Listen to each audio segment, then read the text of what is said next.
आज हम बात कर रहे हैं एक ऐसे ख़ानदान की जिसकी दुनिया में एक ही दिन खुशी और खौफ दोनों ने एक साथ दस्तक दी है। जी। हमारे पास जो तफसीलात हैं वो एक ऐसे दिन की कहानी सुनाती हैं जहां एक तरफ नए मेहमानों की आमद का जश्न है तो दूसरी तरफ मौत का मंसूबा बन रहा है। बिल्कुल, ये उम्मीद और डर की एक बहुत अजीब कशमकश है। बिल्कुल सही कहा।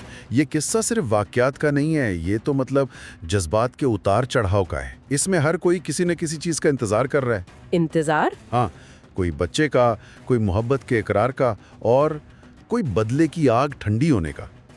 तो आइए जरा इस इंतजार की मुख्तलिफ शक्लों को खोल कर देखते हैं। अच्छा, तो चलें सबसे पहले उस सीन की बात करते हैं जिसने शायद सबका दिल जीत लिया। बारान और दिलान वाला। हाँ, बारान और दिलान और आने वाले बच्चे को लेकर वो हल्की फुल्की मीठी सी नोक झोंक। कि दिलान को मीठा खाना है या नमकीन। वही, बहुत ही मतलब हकीकी लम्हा था वो। और इस लम्हे की खूबसूरती ये थी कि बारान ने उसे बच्चे की जींस के राज से जोड़ दिया।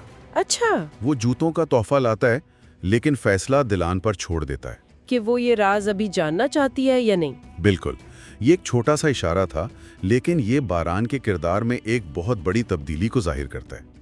वो अब दिलान की मर्जी का, उसकी खुद मुख्तारी का एहतराम करता है। सही। ये सिर्फ सरप्राइज की बात नहीं थी, ये रिश्ते में बराबरी की बात थी। मुझे भी यही बात सबसे ज्यादा दिलचस्प लगी। ये वो पुराना गुस्से वाला बारान नहीं है जो हर फैसला खुद करता था। बिल्कुल नहीं। अच्छा, लेकिन वो इस घर में अकेले नहीं थे जो खुशखबरी का इंतजार कर रहे थे, है ना? नहीं, जुवेरिया और जुदत की बेचैनी तो देखने वाली थी। और उनकी बेचैनी एक ऐसे ड्रामाइक और मजाहिया अंदाज में खत्म हुई जिसकी किसी को तवक्कुल ही नहीं थी। हाँ, मतलब एक तरफ हारून जो महीनों से हिम्मत जमा कर रहा था, आखिरकार यास्मीन से अपनी मोहब्बत का इजहार करता है। और दूसरी ही सांस में जुवेरिया को दर्द-ए-ज़ा शुरू हो जाता है। ये एक ही वक्त में रोमानवी भी था और अफरा तफरी से भरपूर भी।